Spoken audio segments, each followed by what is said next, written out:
like a week. Right. Here's all I did. It's like the combination or like the recipe for like making biscuits and gravy. You should almost have a recipe book though. I do. Oh well, I do. I take notes every single time that I make something. I take notes on it because it'd be interesting getting with some of the brewmasters. Like I said, I asked that one guy at I forgot the name of that last one that I was at Indy last. I got to talk to the owner / brewmaster, and he just said that him and his buddies are just trying stuff, experimenting. It's like the exact same process. Right. So it's like you're on track. I'm hoping in 10 years that I can just make beer. That's what I love to do. Well, we need to hit it big and open up our own. Man, you ain't lying. That'd be so fun. So for you guys over here, like we never left, but over here, Three Crafty Bastards, of course, B.Smith. We're back. To my right. Yeah, we're going. Mr. Classic.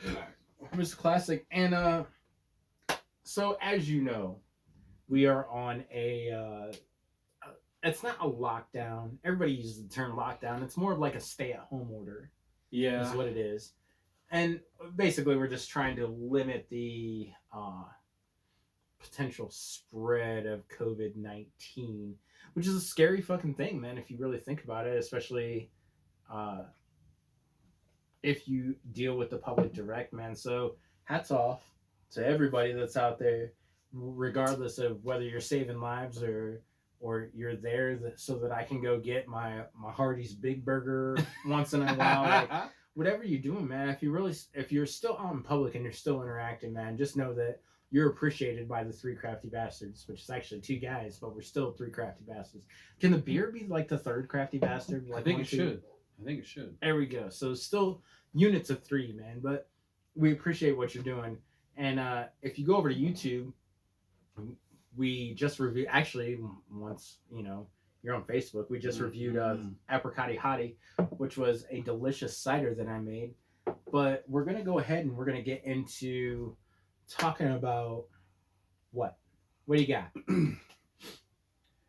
Since we're all at home in this quarantine, I guess there's different aspects of it depending on the weather, likely. Right. When it's warmer outside, people are outside. But when you're inside, we're going to talk about some of the things that you're doing. We're going to break it up some because if we can talk about it for days, and we are. But what are you watching? Right. What are you watching during this quarantine? A lot of binge watching is going on. Sure. I'll tell you what, my favorite binge watches are only 22 to 25 minutes. I can watch a ton of those shows in a row, but when you start getting to 45 to an hour, I'm like, I can watch 2, maybe 3 without having to get up and move around because I feel like I've already been. So I need to. Which is kind of ridiculous almost because we really have had nothing but time on our hands. Which is true, for a minute. Well, when I go to work, I'm active. When I'm outside, I'm active. When I'm inside, okay, I'm going to rest for a minute. I'm going to, do some mindless TV watching, movies or something. I don't want us to be sitting too long. So it's difficult for me to sit for too long. If anyone has their step counters and stuff like that, mine is set for about 12,000 steps a day. Right. So I'm about, honestly, even when I drive around, I'm probably about 1,000, unless I go to Walmart or Kroger or somewhere to pick up some essentials. Other than that, I'm getting maybe 500 steps a day. Right. And that's nothing. So we did talk about doing a fitness exercises / dietary type show later. We're going to get some help on that. It's going to be awesome. But as far as steps and moving around exercise, how do you stay active when you don't get to go outside or we're practicing social distancing? Is going to be a new term. Right. We're probably going to see in the dictionary after a while, but it'll be in the dictionary by 365 days from now. It'll be in the dictionary. But while you're sitting in front of the boob tube, what are we watching? Tell me. I am watching my main show. I've sort of got 2, but mainly 1, and it's on Netflix. I'm watching Ozark. Ozark came on a couple years ago. In general, you have cartel, Mexican cartel, money laundering, and it's just it's hard to even explain it in one sentence. You can't because there's so much going on. There's so many different twists. It's stressful to watch at times because Really? you start to immerse yourself into the story going on with how well it's written. Directed by Jason Bateman, starring Jason Bateman, Laura Linney. Uh, it's stressful to watch because when you start seeing some of the surprises, like, oh my god, I can't believe that. I'm saying that almost every other episode. Okay. Jason Bateman's really done really well in this one. So, if you didn't know, Ozarks, as of this week, is the #1 thing to watch on Netflix. Yep. Reason being is that Tiger King has already been watched by 95% of America. Yeah. So I'm gonna go ahead and take the reins on this one, man. If you have not watched, have you watched Tiger King? I have. Okay, so if you have not watched Tiger King, you are missing a shit show wrapped in a shit sandwich thrown at a windshield of a truck running 65 miles an hour. That's man. pretty accurate. Yeah, right. That's pretty accurate. It's like anytime that you're like, there's no possible way that this can get any more Kendallville. It does. Wow. I said it. Wow. I said that shit. I don't know anybody from Kendallville, but well, I feel like Kendallville. They don't call it Kentucky for no reason. yeah, I was gonna say Kentucky. So I feel like people from Kendallville are like, yep, it's kind of like what it's like, you know. Can easily. Well, here, the funniest thing, outside of the memes, from Tiger King was understanding and learning you can buy a baby cub tiger, $2,000. $2,000. So I want a baby tiger, but I don't, Right. So if you take that $1,200 stimulus check that you're supposed to be getting here in the next couple weeks or so, and you put $800 with that, you too could own a baby tiger. Nice. Right? But what happens when you can't feed that bad boy? Well, you become the food. Yeah. So that's a no for me. Right. So in addition to Tiger King, I recently watched a series that was kind of like Tiger King, and the way that it was advertised was like, hey man, if you like Tiger King, this shit is gonna blow your fucking mind, right? It didn't, because Tiger King is a gay hillbilly with a chip on his shoulder. Yeah. For lack of a better description, right? Yeah. And you can imagine all the shenanigans that he gets into. But How to Fix a Drug Scandal, which is also on Netflix, Ooh. which at one point in time when Tiger King was #2 or #1, How to Fix a Drug Scandal was at least in the top 5. Wow, because you know what's funny? That actually ties into Ozark. Yeah, because that's Ozark crazy. is the #1, Yeah. right? So How to Fix a Drug Scandal is an interesting story about people who actually the state of, I believe, Massachusetts. Yes, Massachusetts, Boston, Massachusetts. The state of Massachusetts had drug testing labs for people that got caught pulled over with drugs, and they kind of show like how prevalent drugs are in certain areas of Massachusetts. Believe it or not, Massachusetts has a ghetto, and so they were kind of documenting where the drugs started, like, because heroin obviously is the big deal over there. Yeah. So you have this person that's supposed to be testing these drugs, and they're supposed to say, yes, this is the chemical makeup of heroin. Yep. This person needs a conviction because this is how much they tested with. Wow. Long story short, she's kind of dipping her finger in and doing the thing, you know. Nice. And that's what I'm going to leave it at, because there were 2 different people that had done that within a short span of each other that got at least 20,000 convictions overturned because these people were affiliated with the drug test. So that's what I'm going to leave that at. Now, you know what? That ties into a show that I watch called Snowfall.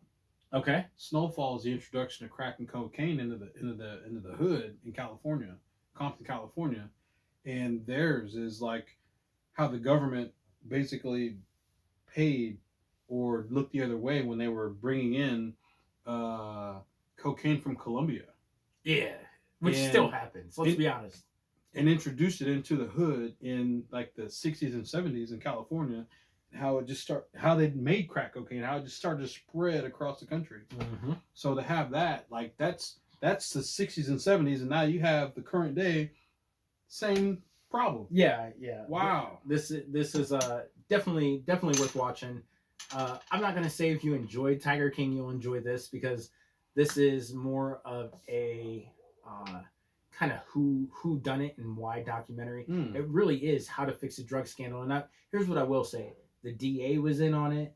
The deputy DA was in on it. The some of the officers were in on it, and it's all to cover up the fact that of what the people conducting the drug analysis were actually doing with the drugs. So, with that being said, what else do you got? I think we were watching something similar. It's on FX, and it's the shows are stored on Hulu. Dave. Hi, I'm Dave. Dude, yeah. If you are not watching Dave, you are missing out. Yeah. You are 100% missing out if you are not watching Dave on FX right now. Or watching Dave on Hulu, because Dave airs on, I believe, Wednesday nights on FX, and then on Hulu the following day. I'm caught up. I'm not. I realize I'm not caught up. Look, it's that show. Let me tell you a quick story about Dave. So I started watching Dave on a Sunday morning, and I think at the time there were 3 or 4 episodes. I watched them all back to back because I could not look away. Wow. Right? Now we're 7, 8 episodes in, and a friend of mine came over. Quarantine. But I was like, hey man, have you ever seen this show?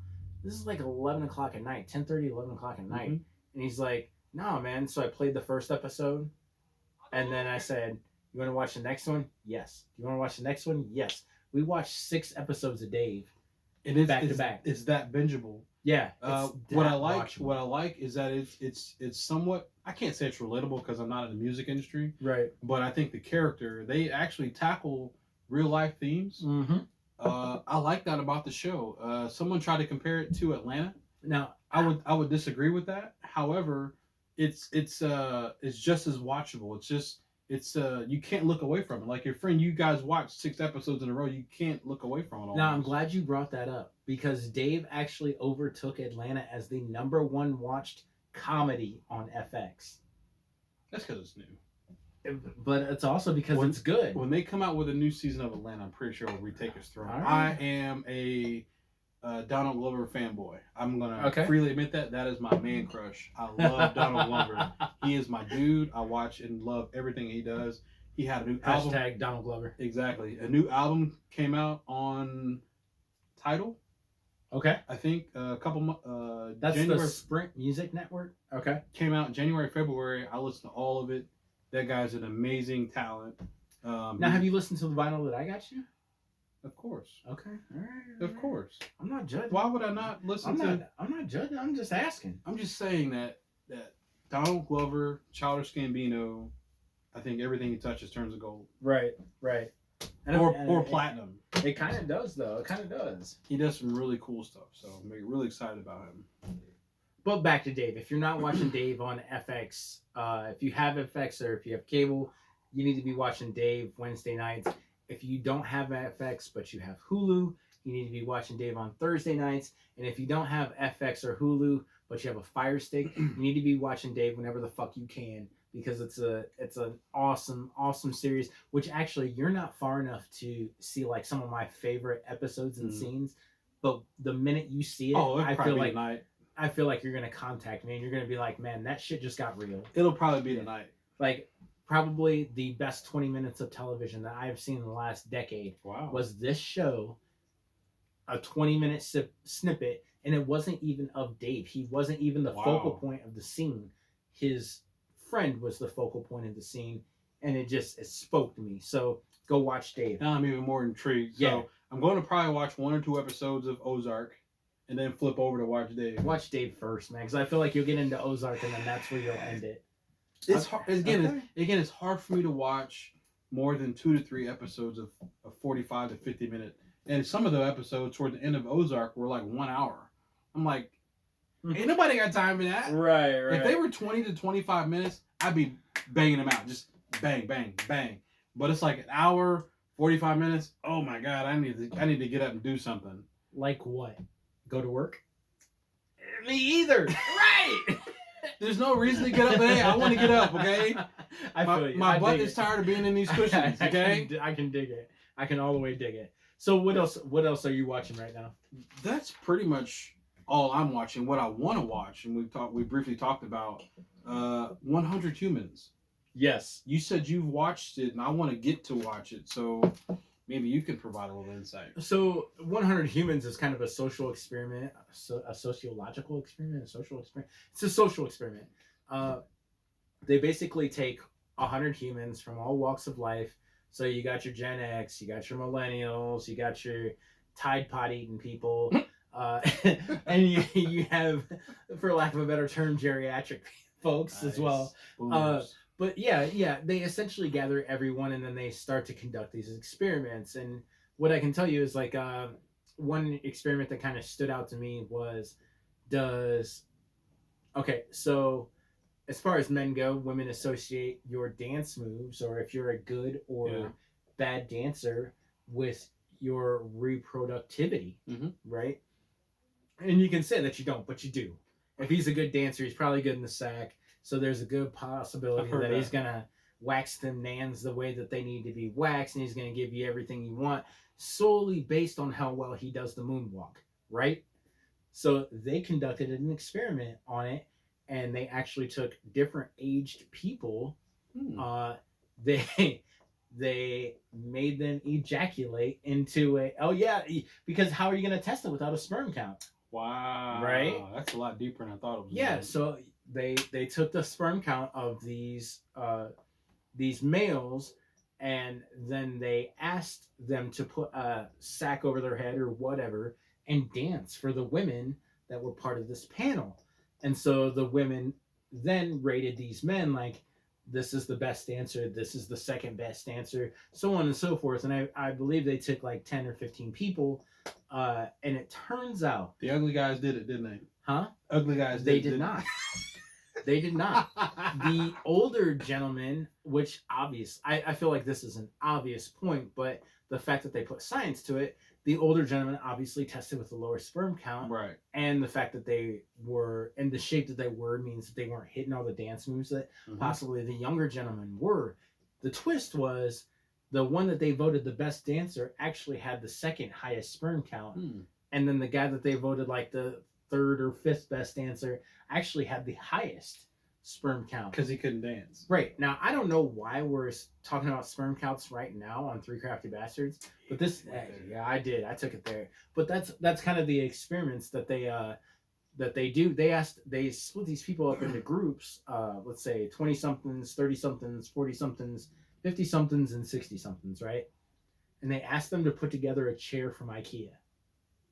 And it turns out that the 40-somethings were the ones that got it done first. You know it. Then the 20-somethings, 20 and 30-somethings. The 60-somethings got it done. The 50-somethings, they called it before they could finish the chair. So if you're looking for an excellent program on that definitely gets my attention. Just sociological experiments. Yeah. It isn't like a 45-minute episode, but it's broke up. It's not just one experiment per 45 minutes. It's like 3 experiments per 45 minutes. And they're in their first season. Definitely worth a watch. I took like a Sunday and I just like lazied around and kind of watched it and tried to get my bearings. And I laughed a little and I was like, oh shit, I'm 40 on a couple times, but it is what it is, So what else, man? That's all I'm watching, except for we saw that Parasite is on Hulu. Brand new on Hulu. So I'm fired up because it was nominated, or not nominated, but won for Best Picture. Right. And director Junbo Ho, or whatever his name is, Japanese guy. And the words of you don't get me lying. But I'm very excited to watch that now that I just saw that today as I was looking through different movies that are available on Hulu. Hulu's got a lot of my favorite movies I've seen over the last couple of years. Instant Family, If Beale Street Could Talk. Bumblebee is one of my favorites. I love Bumblebee. Yeah, Bumblebee was really good. Fighting with My Family is another one that came out. So is that on Hulu? Yes. What? Yes. Yeah, I could dig that. I love those movies. A couple shows that come out on Netflix outside the ones we mentioned. Uncorked. Money Heist is hot for some reason. I haven't seen that. Okay. Coffee and Kareem looks pretty good. Looks I like read about that. looks like there's I don't even know the whole scenario, but it's some kind of a cop type show with a bunch of shenanigans in it. I forgot the main star's name in it, but Coffee and Kareem was highly rated, and a lot of people are watching All American right now. I have seen people talk about All American. So those are things that I need to get into my queue so that I can try to watch some of those. But I'm really just watching Ozark and Dave right now. Which I've never seen an episode of Ozark, but I've also never seen an episode of Games of Thrones or Game of Thrones. I accidentally saw a couple episodes. Let me tell you how. I was in a hotel and couldn't find the remote. And it was stuck on HBO. How and painful was it? Actually, that's funny that you say that. If you do have Hulu, HBO is offering free programming of their series right now.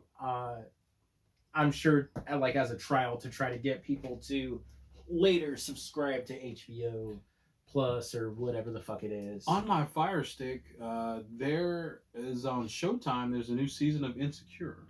I've never even heard of that show. Issa Rae is one of the new hottest directors on TV right now. Issa Rae. If you've never seen her, she was in Little, the movie Little with Regina King and Marsai Martin.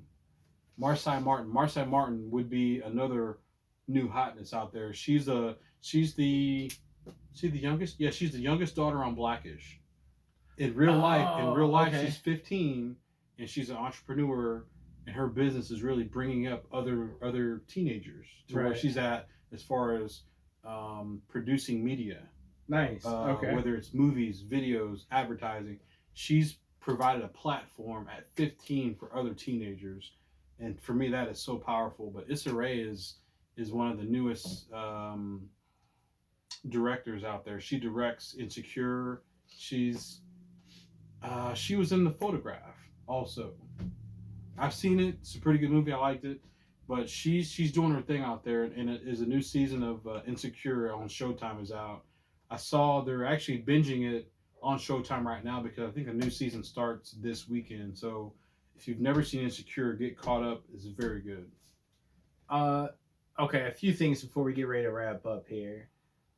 Let me shamelessly plug some of the shit that I'm interested in that maybe Mr. Classic hasn't necessarily watched. So Black Mirror, man. I will plug Black Mirror till the day that I die, man. Black Mirror is a very, very well-written series. Mm-hmm. I wish there was more. I wish there was more right now. I should probably go back and just start watching it again. Yeah. But not only Black Mirror, Black Mirror's movie Bandersnatch, which have you watched that yet? I haven't heard of it. Oh my gosh, are you serious? I haven't heard of it. Okay, so Netflix decided this has been last year. Mm-hmm. Netflix decided to come out with an interactive movie. Netflix and Black Mirror, the producers of Black Mirror, whatever, came out with an interactive movie. So I feel like I've plugged this to you before. You've told me to watch Black Mirror, but I just Bandersnatch. I've never heard of Bandersnatch. So Bandersnatch is one of the characters from Alice in Wonderland, right? This is it's not fully interactive, but it's interactive enough to make it like a choose your own adventure book. I missed those. Where you are going to want to have your remote ready because you start making decisions immediately. And it's like, what kind of cereal does the lead character have in the morning when he wakes up? Is it this? Hit left. Is it this? Hit right. And it times all your decisions. Wow. Kind of culminates, or kind of some of the big decisions, or whether or not you bludgeon your father in the head with a hammer, whether you jump off of a balcony while you're doing acid with a guy. It's just a very very detailed, very, for lack of a better term, weird kind of movie. Wow. But it's fully interactive, and Netflix kind of upgraded their software so that they could present this to you, and then ultimately this movie could be 30 minutes for you, or this movie could be 2 hours for you. Wow. Depending on some of the decisions that you make. You remember those books that we used to read? Yeah, the Choose Turn Your to Own page Adventure. 79? Yeah, that's exactly what it's like, but for your television. Wow. Yeah.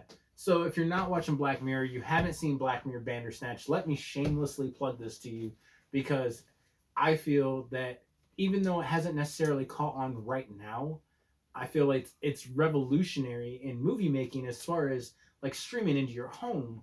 You can make a movie with 13 different outcomes or even 5 different outcomes and 30 different paths to try to get there. And that is what is going to keep the viewer engaged over 30 minutes or 2 hours, as opposed to not watching an hour program because that's just too long for your time span, for your attention span. Yeah. You know what I mean? Yep. The average attention span for any adult is 8 to 12 minutes. Mm-hmm. So we have already, at 25 minutes, we have already lost the majority of the adults that were watching. If you look over here, it's true. Yeah. 8 to 10 minutes, that's all the time that people have to watch a movie. So to get them interactive, even with your remote, to say, I want this, or I want this, or I think you should do this or this, is very, very revolutionary as far as getting the viewer involved in what you're doing. And then let me plug one more thing, because we already talked about 100 Humans. Sound and Fury, which, if you've never seen Sound and Fury, and if you enjoy animated movies, you call it cartoons, call it what the fuck you want. This shit is pretty badass. So Sound and Fury is the Sturgill Simpson band, and they get together once a year, is the way that I researched it, and they record an album. And they take, a week, 2 weeks, whatever. They record an album, and then they disperse, and they go back to their 9-to-5 jobs. Wow. Right? These are all seasoned musicians. And what they did for Sound and Fury, that you can catch on Netflix, you have to search it because it's not going to be right out there in front of you, is that they recorded an album. They sent the album to animators, various animators around the world. They asked them to animate visual representation of what they thought the song was. And then they brought all these different visual representations back together and kind of, it's like a movie for the entire album.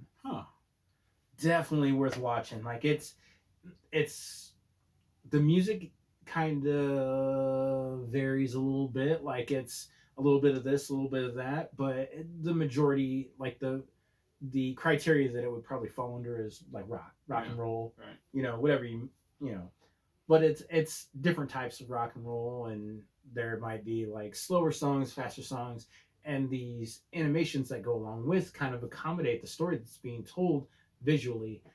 We sat and we watched it, and it was like the most stunning hour and 20 minutes of visual representation. Like my jaw was on the ground at points. I couldn't look away.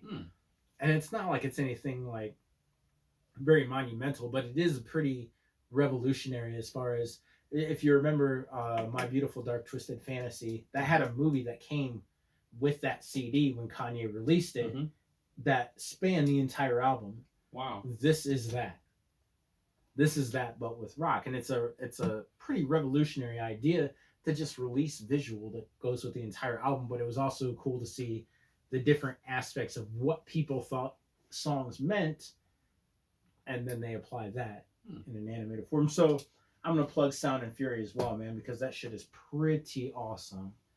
And I feel like I've been talking for one more plug. Nora Aquafina is Nora from Queens. Have you heard of this? No. Okay. I know Aquafina is though. Okay, Aquafina is Nora from Queens. That's a show that she has featuring herself, Aquafina, on Comedy Central.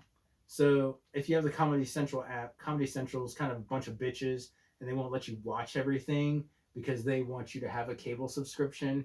But I'm not going to get a cable subscription, so I'm just going to be patient and wait for them to unlock these episodes.